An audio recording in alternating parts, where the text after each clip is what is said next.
pas. En fait, c'est ce que j'explique, c'est que l'alimentation, c'est très compliqué d'atteindre les objectifs de certains nutriments, comme les oméga-3, la vitamine D. Encore une fois, c'est pas moi qui le dis, c'est pas mon opinion. Les oméga-3, c'est des études épidémiologiques internationales. On dose dans le sens chez des milliers de personnes dans le monde les oméga-3 et on montre qu'il y a 80% des gens qui n'ont pas les niveaux nécessaires d'oméga-3 pour nourrir leur cerveau. La vitamine D, l'ANSES en France, qui est l'autorité de référence, publie des rapports tous les 5 ans pour dire qu'il n'y a pas assez de vitamine D dans l'alimentation malgré les fortifications des produits laitiers. Donc on a besoin de supplémenter en vitamine D. Et là où les médecins s'entendent pas, c'est qu'en fait, il y a des médecins qui disent la vitamine D, ça sert plus à rien après 3 ans, et après c'est chez les personnes âgées qui ont des risques de fracture. Mais c'est pas vrai. La vitamine D, il en faut toute la vie pour nourrir le cerveau. Il y a des récepteurs à la vitamine D dans le cerveau.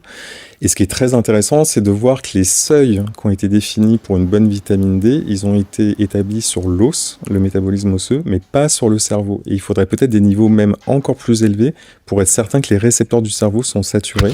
Et ces récepteurs du cerveau, on en trouve dans l'hippocampe et l'amygdale qui sont impliqués dans la mémoire et l'anxiété. Donc c'est très important. Moi, ce que je dis, en fait, c'est si on a un problème de santé mentale, si on est vulnérable au stress, si on a des troubles du sommeil, des problèmes d'attention, du brouillard cognitif, commençons par bien se nourrir en oméga-3, en vitamine D, vérifions le méthylfolate et le zinc, et après on réfléchit. Je pense que c'est déjà la base.